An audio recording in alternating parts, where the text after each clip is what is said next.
오늘 하나님 말씀을 마가복음 10장 45절 말씀 읽었는데요. 이제 제가 그 성경의 2인자를 이제 오늘 말씀을 전하려고 하는데요. 이제 우리 목사님이 지금 이제 총회 부장님이 되셨잖아요. 그래가지고 이제 가시니까 자꾸 저한테 설교할 기회를 줘요. 그래서 오늘은 그랬어요. 아니, 내가 설교를 한번 하려면 엄청나게 힘이 드는데 왜 이렇게 자꾸 이렇게 가시게 되냐? 그랬더니 목사님이 그러더라고요. 이제 본인이 그동안에는 많이 이제 쉬었다는 거예요. 어떻게 보면 그랬는데 하나님이 막 이제 은퇴하기 전에 좀 일을 시키는가 보다고. 그러고 그냥 부탁하고 나는 이제 그렇게 나한테 설교 부탁하고 나를 뒤로 하고 가셨어요. 그래가지고 이제 막 오늘 하루 종일 그냥 고민하면서 이거 썼습니다. 이제 그러니까요, 그냥 처음 시간부터 마치는 시간까지 제가 좀 실수도 하고 그러겠죠. 그렇지만은 여러분들이 이제 우리 거룩한 공동체에서 한 형제가 되었기 때문에 용서하시고 이제 그래서 하나님의 말씀을 나누는 시간인데요. 이제 이 성경의 2인자는 어떤 사람들이 있을까? 이제 그걸 이제 묵상하는 시간이라고 할 수 있습니다. 건강한 교회 공동체가 되려면 경건의 훈련을 받으며 정말 어떤 혹독한 시련과 고난 과정에서도 하나님만이 오르십니다라고 고백하며 교회 앞에서도 겸손한 그 한 사람이 필요합니다. 우리 교회도 지금 임직을 하셨는데요. 임직자들이 이제 생겼는데 그분들이 진정 성경에 나와 있는 2인자처럼 살면 어떻게 참 좋겠다. 나부터 저부터 이제 그런 생각을 하면서 이 말씀을 준비하게 되었어요. 우리 모두가 다 이제 평신도로서 살아가면서 정말 2인자로 살면은 참 하나님이 얼마나 기뻐하실까 그런 생각을 해봤습니다. 어떤 사람이 세계적인 지휘자인 레나드 번스타인에게 이런 질문을 했습니다. 선생님, 오케스트라에서 많은 악기들 중에 가장 지휘하기 힘든 악기는 무엇이라고 생각합니까? 그렇게 물어봤어요. 그랬더니 번스타인이 그렇게 가장 힘든 악기는 제2 바이올린입니다. 그렇게 말했어요. 그렇게 드러나지 않은 파트가 힘들다니 의외네요. 왜 그렇게 생각하십니까? 그랬어요. 제1 바이올린을 훌륭하게 연주하는 사람은 얼마든지 있습니다. 가장 화려하며 돋보이기 때문에 모두가 그 자리에 서려고 합니다. 그만큼 많은 노력과 열정이 우러나오지요. 하지만 제1 바이올린을 연주하는 그런 열정으로 제2 바이올린을 연주하는 사람은 참으로 구하기 어렵습니다. 프렌치 호른이라는 악기가 뭔지 모르겠어요. 이제 뭔지 모르겠는데 우리 준혁이 안 가? 호른? 프렌치 호른이나 플루트의 경우도 마찬가지입니다. 네, 그러면서 어떤 악기든지 제일 연주자는 많지만 그와 함께 아름다운 화음을 이루어줄 제2 연주자는 너무나도 적습니다. 만약 아무도 제2 연주자가 돼주지 않는다면 오케스트라의 연주는 절대 이루어질 수 없습니다. 그렇습니다. 주님의 교회에서도 제2인자가 많아져야 건강한 공동체가 된다는 의미입니다. 흔히 우리가 생각하기를 2인자 하면 조폭세기를 떠올리지만 성경을 읽다 보면 1인자를 위해서 자신을 나타내지 않고 충성하는 사람이 있어서 그들로 인해 거룩한 공동체가 살아나는 것을 기록하고 있습니다. 이제 첫 번째 인물은요, 갈렙이라는 인물이 있습니다. 이제 성경을 찾아가면서 오늘 말씀을 전하려고 그래요. 저와 여러분들이 성경을 많이 알아야 되잖아요. 이제 첫 번째가 갈렙이라는 사람인데 여호수아 14장 한번 보겠습니다. 여호수아 14장 7절 8절 한번 찾아보면서 이제 오늘은 이제 성경을 많이 읽으면서 여러분들하고 말씀을 전하려고 그래요. 여호수아 14장 7절 8, 구약의 341쪽인데요. 찾으셨어요? 같이 합독하겠습니다. 내 나이 40세에 여호와의 종 모세가 가데스 바네아에서 나를 보내어 이 땅을 정탐하게 하였으므로 내가 성실한 마음으로 그에게 보고하였고 나와 함께 올라갔던 내 형제들은 백성의 간담을 높게 하였으나 나는 내 하나님 여호와께 충성하였으므로. 자, 이렇게 고백한 갈렙이라는 이 사람은요, 그 여호수아와 갈렙이라는 사람이 있죠. 이제 그 여호수아서에 이제 나오는 여호수아인데, 그 이제 제1인자는 여호수아라고 할 수 있다면 이제 제2인자는 갈렙인데, 이 갈렙이 그 정탐꾼 12정탐꾼 중에서 뽑혀가지고 가나안 땅을 정탐하게 되었잖아요. 민수기 14장에 나와요. 민수기 14장 한번 찾아보겠습니다. 찾으면서 이렇게 여러분들이 이렇게 자꾸 성경을 찾으면서 읽어야 성경 지식도 늘어나고 그래서 이제 찾는 겁니다. 여호수아, 민수기, 출애굽기, 레위기, 민수기가 있죠. 민수기 14장.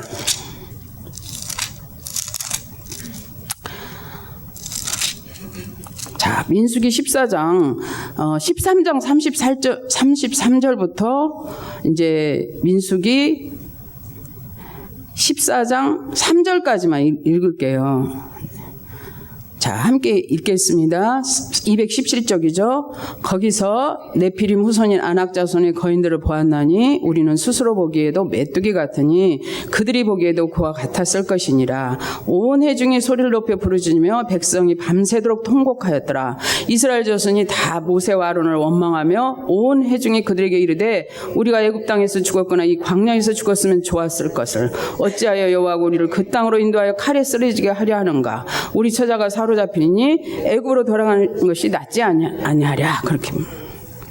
자, 이 여호수아와 갈렙과 함께 12정탐꾼을 가나안 땅에 정탐하러 보냈습니다. 그런데 10정탐꾼은요, 그 땅에 대해서 악평했다 그랬어요. 성경에서 보면 악평해서 그 땅 자손은 아낙 자손이 아주 거대한 사람들이고 우리는 메뚜기 같아서 그 땅을 정복할 수 없습니다 하면서 악평했어요. 맞다 그래서 적과 꿀이 흐르는 땅은 맞습니다. 그러나 그 땅 사람들은 너무 커서 오늘 나오잖아요. 네피림 후손이라고 나오잖아요. 이게 이제 창세기 네피림 후손이 나오는데 그들이 막 거대한 사람들이었어요. 그런데 그 사람들의 후손이기 때문에 너무 거대하다는 거예요. 그래서 우리는 메뚜기 같아서 그 땅을 도저히 정복하지 못한다고 그렇게 말했을 때 갈렙과 여호수아가 그랬어요. 아닙니다. 그 사람들이 이제 악평하니까 너무 낙담하고 있잖아요. 근데 이 사람들은 믿음이 있었어요. 그래서 아닙니다. 여호와께서 함께 하시면 그들은 우리의 밥입니다. 우리가 그 땅을 확실히 정복할 수 있습니다 하고 믿음으로 말했어요. 그런 갈렙이었어요. 그런데 그 갈렙이 지금 고백한 거죠. 오늘 여호수아 14장 7절 8절 말씀에 보면 그때 내 나이가 40세에 갔습니다. 그런데 지금 85세가 되었어요. 자, 여호수아 14장 다시로 이제 넘겨봅니다. 14장 11절 12절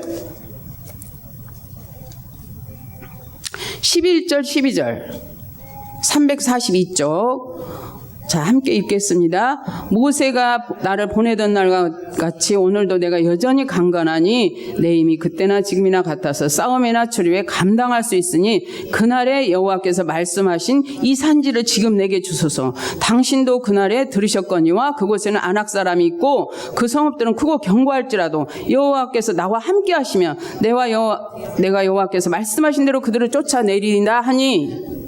자, 갈렙의 믿음이 이제 40세의 정탐꾼으로 갔다는 말이에요. 근데 85세가 됐을 때 이 산지를 내게 주소서 하면서 이제 여호수아에게 자기의 구역을 이제 주라고 이제 이렇게 강구하는 내용이죠.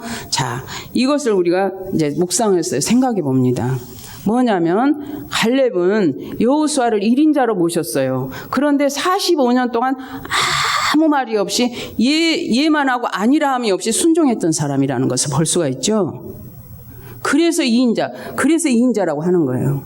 진정한 2인자. 그러니까 믿음은 여전한데 믿음은 바위같이 든든한 믿음을 가졌는데 85세까지 여호수아에게 예 맞습니다 아멘 하면서 2인자로 진정으로 섬겼던 사람이에요.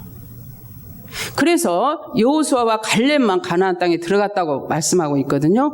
그러니까 이런 2인자가 어떤 2인자인지 알 수가 있죠. 그래서 정말 자신을 나타내지 않고 2인자로 정말 순종하면서 확실히 자기가 영적으로 이 산지를 내게 주소서, 그러니까 그 구역을, 그러니까 그 땅을, 헤브론 땅을 차지하기까지 그런 목소리를 그때서 낸 거예요. 45년 동안 아무 말이 없다가. 그러니까 여러분들이 교회 생활하면서, 저와 여러분들이 교회 생활하면서 우리의 목소리를 많이 내죠. 내 생각은 이렇게 말합니다. 그런데요, 성경은 하나님의 말씀에 예하고 아니람이 없다고 하라고 말씀하셨어요.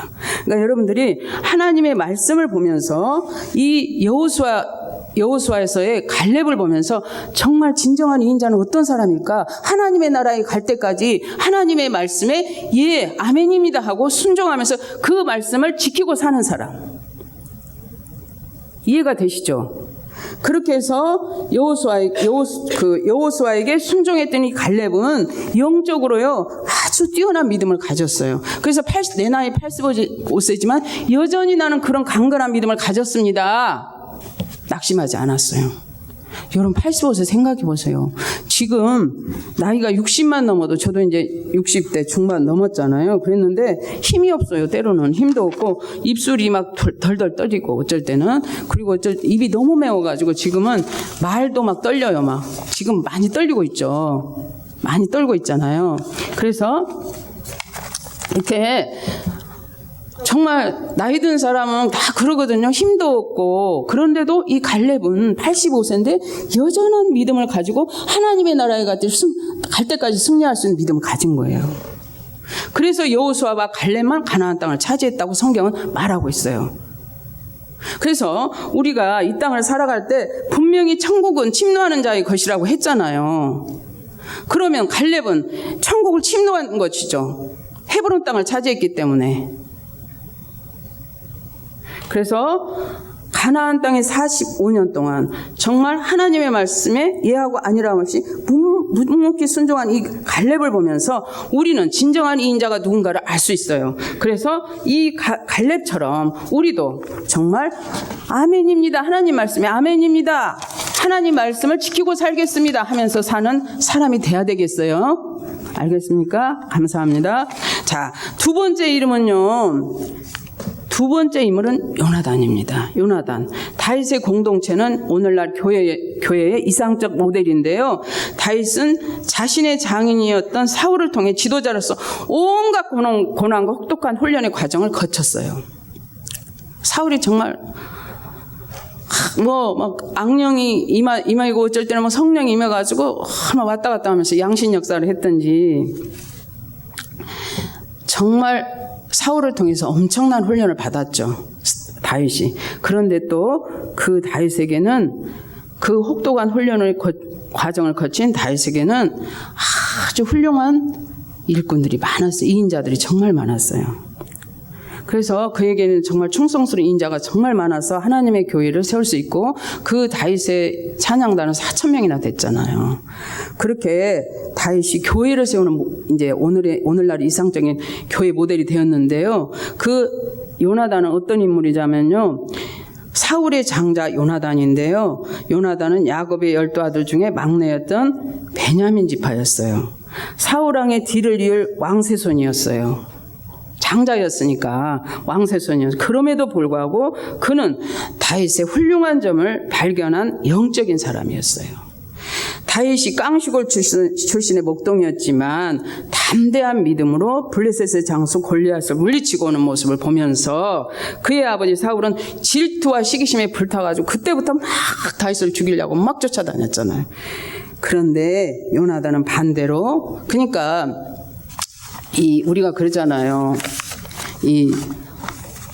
뭐라 그래요? 그 반면교사가 있고 정면교사가 있고 막 이런다 그러잖아요. 그런데 이제 반면교사죠. 이제 우리 사울 왕은. 그런데 요나단은 정면교사가 된 거죠.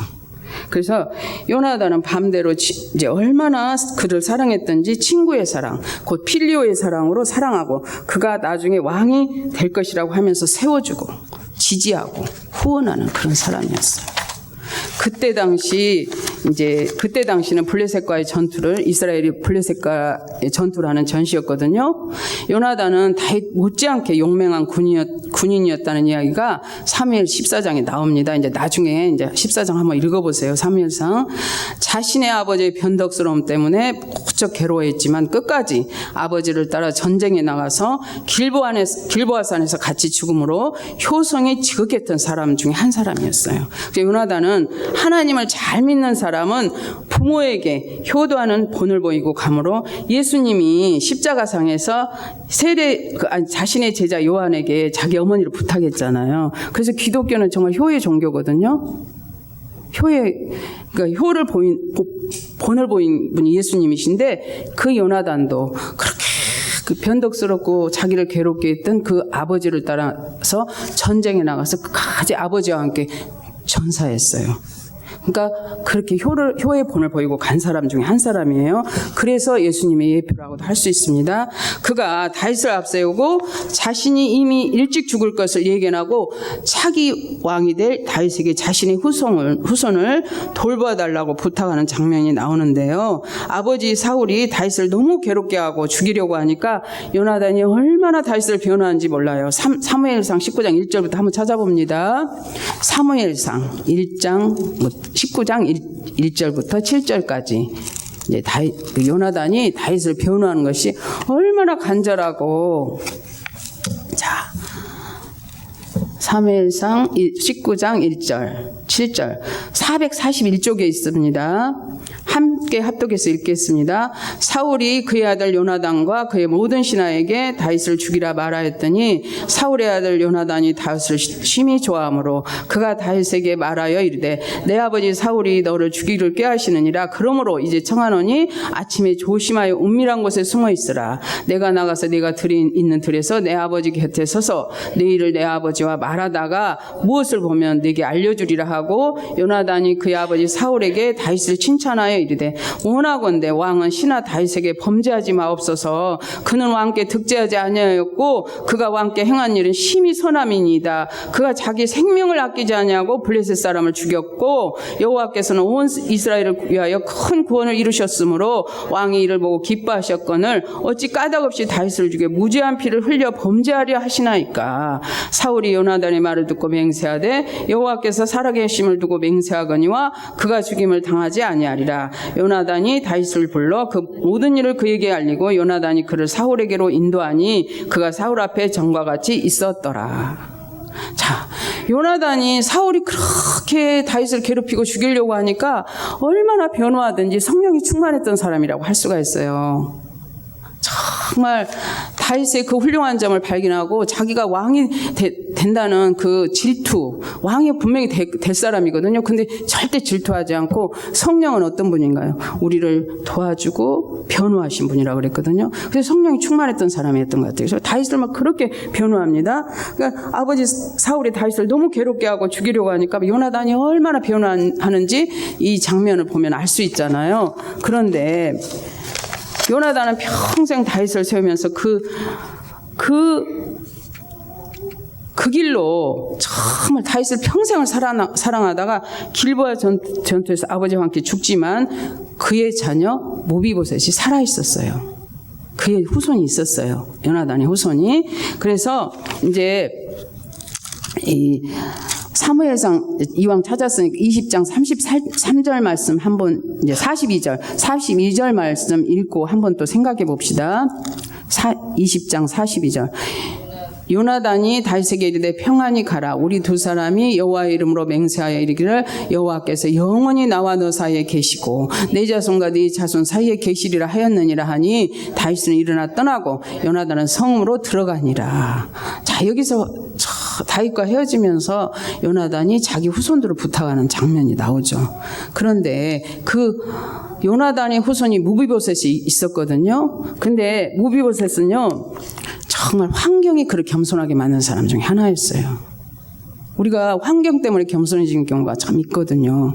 그런데 사무엘 하 이왕 찾았으니까 4장 4절 한번 찾아봅시다. 사무엘의 4장 4절. 그 사람이 어떤 사람이었는가 찾아보는 겁니다. 자, 사무엘 4장 4절. 469쪽에 있습니다. 함께 읽겠습니다. 사울의 아들 요나단에게 다리 저는 아들 하나가 있었으니 이름은 무비보셋이라. 전에 사울과 요나단이 죽은 소식이 이스라엘에서 올 때에 그가 나이가 5살이었는데 그 이모가 안고 도망할 때 급히 도망하다가 그 아이가 떨어져 절개되었더라. 자, 사울의 집안이 망했어요. 망하니까 이제 사울과 함께 요나단이 죽었잖아요. 그러니까 그 집안이 망하고 요나단이 죽었다는 소식을 듣고 그 유모가 그 아이를 안고 가다가 딱 떨어뜨렸는데 두 다리가 다 절어버렸어. 그러니까 얼마나 자기가 장애인이었으니까 어렸을 때부터 겸손할 수밖에 없는 환경이 됐잖아요. 그래서 무비보셋은 그렇게 자기 환경 때문에 정말 겸손하게 되었는데 이 다윗 왕이 이제 자기가 딱 왕이 되었잖아요. 그래서 요나단을 생각한 거예요. 요나단 이제 사울과 요나단이 죽었다는 소식을 듣고 내 형 요나단이요 하면서 막 애통하는 장면이 나오거든요. 그러면서 그의 아들, 그의 후손을 찾게 돼요. 그의 후손을 찾게 되는데 그 무비보셋이 그래서 이제 시바와 함께 살고 있던 그 무비보셋이 나오게 됩니다. 사무엘하 이런 장면이 나오는데요. 이제 그는 그의 환경으로 절름발이가 되었고 그 환경을 믿음으로 받아들였어요. 이 무비보셋이 또 겸손하게 된 사람인데 다윗이 요나단의 우정을 생각하여 다윗의 상에서 함께 밥을 먹게 함으로 베냐민 지파가 이어지게 된 거예요. 베냐민 지파가 아주 깜빡하면 끊어질 뻔했잖아요. 베냐민 지파가 다 망하게 돼서. 그런데 이 요나단의 이인자로 살았던 그 겸손함, 그리고 무비보셋의 그 겸손함, 그것 때문에 베냐민 지파가 이어지게 되었어요. 무비보셋은 다윗 왕 앞에서 이제 자기와 함께 이제 밥을 먹게 하니까 얼마나 황송했던지 이제 사무엘 9장 8절에 보면 막 넓적 엎드려서 절하면서 죽은 개 같은 나를 어찌 돌아보시나이까 하면서 고백하게 돼요. 이 감격적인 고백을 함으로 오늘날 우리 그리스도인들이 어떤 모욕과 조롱을 받아도 구원받은 은혜에 감사하면서 죽은 개 같은 나라고 낮춰 생각하여 귀감이 되는 고백을 한 거예요. 이 무비보셋 할아버지가. 우리들한테는 할아버지 더 선배인데 그래서 진정으로 겸손했던 그 이인자 요나단 때문에 베냐민 지파가 이어지게 되었고요. 이 십계명을 하나님이 주시면서 자손 1000대까지 은혜를 주신다고 약속하신 말씀대로 베냐민 지파에서 위대한 사도 바울이 나오게 된 거죠. 아시겠어요? 그래서 이제 2인자로 사는 것이 얼마나 우리들에게 은혜가 되는지, 2인자로 정말 겸손하게 사는 것이 정말 1000대까지 은혜 베푸신 우리 후손들 때문에 기도하잖아요. 우리 정말 이제 아까고 음란한 시대가 돼서 말세지 말이라고 하는데 우리 후손들이 걱정돼서 우리는 기도해야 됩니다. 그래서 주님이 말씀하셨잖아요. 나를 위하여 울지 말고 너와 네 자녀를 위하여 울라는 말씀대로 우리는요 기도로서 이 자녀들을 지켜야 돼요. 지금 시대가 너무 악해져 갖고 막 저들이 스마트폰 중독, 게임 중독에 빠져가지고 정말 혼란한 시대를 살 수밖에 없는 이 시대에 그 바벨탑은 무너지게 돼 있거든요. 기도하는 자에게는. 그래서 바벨탑은 세상을 말하고 있고 그러는데 그 세상의 적에서 우리가 정말 우리 후손들을 지키려면 기도와 말씀으로 거룩해 주는 수밖에 없어요. 이해가 되시죠? 그래서 이 요나단의 제2인자의 삶은 그 1000대까지 은혜 베푸신다는 그 은혜 주신다는 그 약속의 말씀이 이루어진 거죠. 그 위대한 베냐민 지파에서 사도 바울이 나왔으니까. 그런데 제 세 번째 이제 사람을 또 이제 제가 소개하고 말씀 마치려고 해요. 제 3의 인물은 평신도인 브리스길라와 아굴라 부부가 있어요. 이제 사도행전 18장 3절에 나오는데 사도행전 한번 찾아봅시다.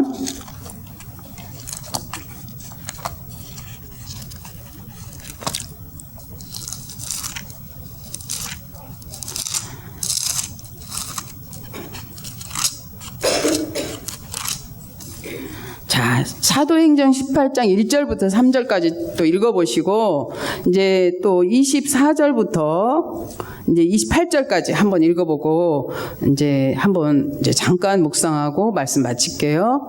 자, 219쪽에 있죠. 그 후에 바울이 아덴을 따라 고린도에 이르러 아굴라라는 본도에서 난 유대인 한 사람을 만나니 글라우디오가 모든 유대인을 명하여 로마에서 떠나라 한 거로 그가 그 안에 브리스길라와 함께 이달리아로부터 새로운지라. 바울이 그들에게 감해 생업이 같으므로 함께 살며 일을 하니 그 생업은 천막을 만드는 것이더라. 안식일마다 바울이 해당에서 강론하고 유대인과 헬라인을 권면하니라. 자, 24절부터 또 함께 보겠습니다. 알렉산드리아에서 난 아볼로라 하는 유대인이 에베소에 이르니 이 사람은 언변이 좋고 성경에 능통한 자라.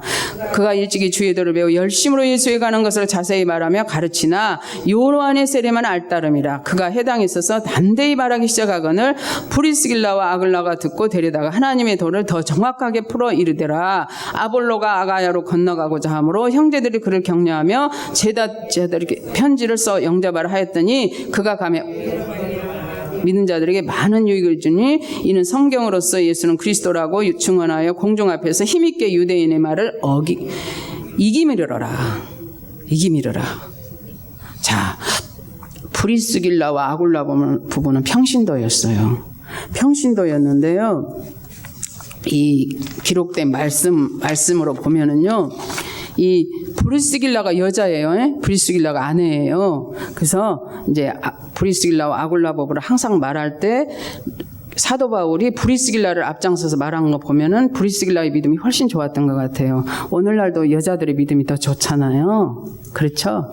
그래서 이제 브리스길라의 믿음이 훨씬 좋았는데 이 브리스길라는 로마의 귀족 출신이라고 그렇게 해석을 해놨더라고요. 그리고 아굴라는 유대인이라고 그렇게 나왔어요. 근데 사도 바울은 그들의 믿음, 그러니까 그들과 생업이 같았다고 나오잖아요. 천막 만드는 사람, 그러니까 텐트 메이커, 그러니까 텐트 만드는 사람이었는데 생업이 같으므로 함께 살았는데 브리스길라와 아굴라 부부는요, 교회를 사도 바울이 유럽 교회를 개척하는데 그렇게 자기 집을 다 내어놓고 개척하도록 집을 내놓고 충성했어요. 자기 집에서. 그러니까 우리가 구역 예배를 드려도 막 우리 집은 이거 진짜 회개해야 돼, 여러분들이. 왜 그러냐면 집에서 드리는 거 정말 주님이 기뻐하시거든요. 이 브리스길라와 아굴라 보면 사생활이 없었다니까요. 자기 집을 내놓고 교회를 개척했으니까. 그래서 브리스길라와 아굴라 부부가 정말 바울에게 자기 집을 내놓고 개척하게 했어요. 그래서 교회들이 그때 세워진 거라니까요. 아시아의 교회들이. 그래서 요한계시록 보면 7교회가 다 이제 사도 바울에서 개척한 교회들이 많잖아요. 그런데 이 브리스길라와 아굴라 부부가 자기 집을 내놓고 충성했어요. 그런데 이 부부가 이제 사도 바울은 이제 나중에 이제 그 말씀 할 건데요. 이제 사도 바울의 1인자로 모시고 그에게 목이라도 내어나올 만큼 충성했다 그랬어요. 로마서 16장 3절에 나와요. 로마서 16장 3절 한번 찾아봅니다. 로마서 16장 3절. 261쪽 3절 4절 이제 한번 읽어봅니다. 너희는 그리스도 예수 안에서 나의 동역자들인 브리스가와 아굴라에게 문안하라. 그들은 내 목숨을 위하여 자기들의 목까지 내어놨나니 나뿐 아니라 이방인의 모든 교회도 그들에게 감사하느니라. 사도 바울을 1인자로 딱 모시고 자기가 목이라도 내어놓을 만큼 충성했다고 그랬어요.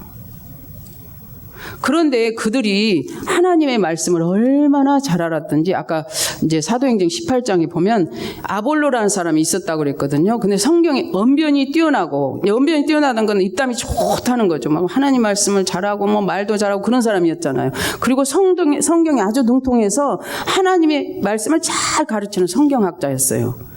그런데 요한의 세례까지만 안다 그랬거든요. 그래서 브리스길라와 아굴라 부부가 아볼로를 데려다가 자기가 예수 그리스도의 구원에 관한 도를 가르치기 시작하죠.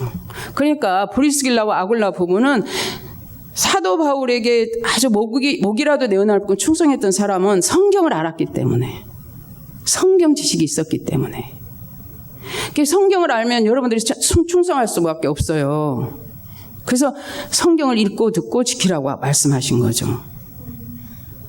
그래서 이 브리스길라와 아굴라 부부가 그 능통한 성경학자보다 더 성경을 많이 한 박사였다는 것을 알 수가 있잖아요. 그래서 아볼로가 히브리서를 이렇게 아볼로가 기록했다고 그렇게도 나오거든요. 그 성경이 능통한 사람이었기 때문에. 그러면 그렇게 성경에 능통한 아볼로를 가르칠 정도로 이 평신도가 성경을 잘 알았다면 구원에 관한 지식이 얼마나 충만했겠어요. 그래서 그들은 사도 바울과 함께 초대교회 성도들은 많이 순교했거든요. 사도 바울도 순교했잖아요. 브리스길라와 아굴라보도 순교했어요. 자, 이제 여기까지 세 번째까지 제2인자를 이제 우리는 성경을 통해서 봤습니다. 그러면 진정한 2인자는 누굴까요? 예수님이세요. 예수님은 하나님과 동등됨을 취할 것으로 여기지 아니하시고, 그리고 이 땅에 정말 우리와 똑같은 사람으로 오셨거든요. 그래서 하나님의 진정한 2인자가 되셨어요. 저와 여러분들은 이 하나님의 말씀을 오늘 이제 간단하게 묵상했지만, 저는 이거 막 하면서 하루 종일 고민하고 썼어요. 근데 지금 뭐 말씀 전하니까 30분도 안 걸렸네. 아무튼 그렇게 해서 하나님의 말씀을 우리가 묵상했는데, 말씀에서는 2인자들이 많이 나오는데 진정한 2인자는 예수님이라고 말씀하고 있거든요. 오늘 말씀 아까 마가복음 10장 45절, 인자에 온 것은 섬김을 받으리 아니라 도리어 섬기리 하고 나의 목숨을 많은 사람의 대속물로 줄여왔다 그랬어요. 우리는요 정말 이기적으로 살면 안 됩니다. 이타적인 사람들이 돼야 돼요. 그래서 은혜 받은 사람들은 나를 위해서 살고 내 가정을 위해서만 사는 게 아니라니까요. 가족을 뛰어넘어서 남을 위해 사는 사람, 그게 얼마나 중요한지 몰라요. 그리고 정말 이타적인 삶을 살면 뭐 막 자기 자신을 잘 드러내놓지 않아요. 그래서 성경에 보면 지도자에 대해서 이제 이게 기록한 것들이 많이 나오지만은 이제 어떤 지도자가 되느냐 이런 것을 이제 많이 이제 기록해놨지만, 가장 훌륭한 지도자는 어떤 사람이냐? 공기 같은 지도자가 되라고 그래요. 있는지 없는지도 모르지만 없으면 안 되는 그런 사람. 있는지 없는지도 몰라 그 사람이. 그렇게 소리도 안 내고 사는 사람. 아까 갈렙처럼, 요나단처럼, 브리스길라와 아굴라 부부처럼. 그래서 있는지도 없는지도 모르지만 언제나 그 사람이 필요하다 이거예요. 그런 지도자가 되시라는 거죠. 저는 정말 이 말씀을 전하면서 제가 많이 회개했습니다. 저도 막 우쭐한 마음이 있고 막 성질도 급하고 이런 게 있거든요. 근데 많이 내려놔야 되겠다.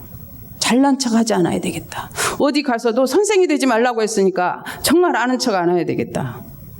상석에 앉지 말라고 했으니까 끄터리 자리에 앉아야 되겠다.